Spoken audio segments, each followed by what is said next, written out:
দেশ এবং দেশের বাইরে থেকে যেসব দর্শক আমাকে দেখতে পাচ্ছেন সবাইকে আমার সালাম, আসসালামু আলাইকুম।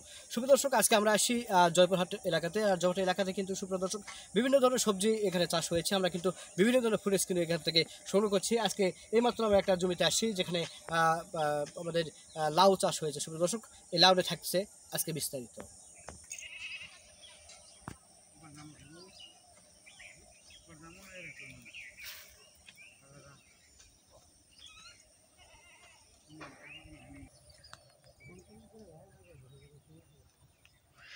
অসম্ভব সুন্দর কিন্তু এখানে লাউ ধরেছে সুপ্রিয় দর্শক। প্রত্যেকটি গাছে দেখতে পাচ্ছি অসংখ্য লাউ ধরেছে।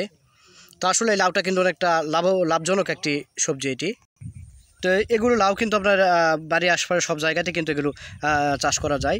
তো আসলে এগুলো মোটামুটি ভালো পাইকারি দাম বিক্রি করা হয়। তো যাই হোক সুপ্রিয় দর্শক, আপনাদের যারা দর্শকের মধ্যে দেখছেন অবশ্যই আপনারাও কিন্তু এরকম উদ্যোগ নিতে পারেন এবং এরকম বিভিন্ন ধরনের সবজি কিন্তু আপনারা চাষ করতে পারেন। আর এই লাউটা কিন্তু অল্প খরচে কিন্তু খুব লাভজনক একটি সবজি এটি।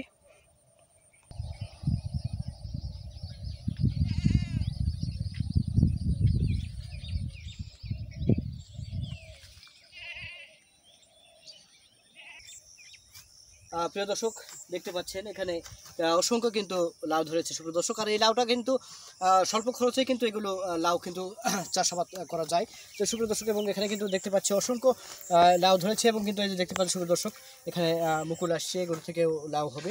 এবং এই জমিটা মোটামুটি 10 থেকে 15 শতক জমিটা হয়তো হবে, কিন্তু এখানে অসংখ্য লাউ ধরেছে এবং এই লাউটার কিন্তু অনেকটাই খরচ কম এবং কিন্তু যেগুলো কীটনাশক ঔষধ রয়েছে এগুলো কিন্তু অনেকটাই কম ব্যবহার করতে হয় সুপ্রিয় দর্শক। এর কারণে কিন্তু লাউটা কিন্তু অসম্ভব একটি লাভজনক একটি সবজি। এবং সুপ্রিয় দর্শক, আমরা একটা কথা আপনাদের জানাই রাখি যে আমাদের হযরত মুহাম্মদ সাল্লাল্লাহু আলাইহি সাল্লামের কিন্তু খুব প্রিয় একটি খাবার ছিল এই লাউ। তো লাউ খাওয়াটা কিন্তু আসলে একটা সুন্নত এবং আপনারা বেশি বেশি লাউ কিনবেন এবং খাবেন। এই লাউটা খাওয়ার জন্য একটা পুষ্টিকর। তো সুপ্রিয় দর্শক, এখানে বিভিন্ন ধরনের কিন্তু সাইজের লাউ হয়েছে বর্তমানে। তো এগুলো বিক্রি করার মতো একটা পরিবেশও কিন্তু হয়েছে। এবং সুপ্রিয় দর্শক, আপনাদের একটা কথা জানাই রাখি যে এই লাউটা কিন্তু প্রত্যেকটা জমিতেই কিন্তু চাষ করা যায় এবং এগুলোকে বাজারে বিক্রি করার মতো একটা পরিবেশ হয়ে গেছে। দেখবেন সুপ্রিয় দর্শক, একটা বাজারে একটা লাউ কিনতে গেলে দেখা যায় যে 20 থেকে 25 টাকা বা 30 টাকা দাম ধরে আমাদের একটা লাউ কিনতে হয়। তো সুপ্রিয় দর্শক, এখানে পাইকারি হিসেবেও তবুও কিন্তু দেখা যাবে যে একটা লাউ 10 থেকে 15 টাকা হিসাবে কিন্তু এগুলো বিক্রি করা হবে বাজারে। পাইকারি যেটা বাজার দর রয়েছে বিক্রি করা যাবে সুপ্রিয় দর্শক। তো একটু জমিটা একটু আপনাদের একটু দেখানোর চেষ্টা করছি।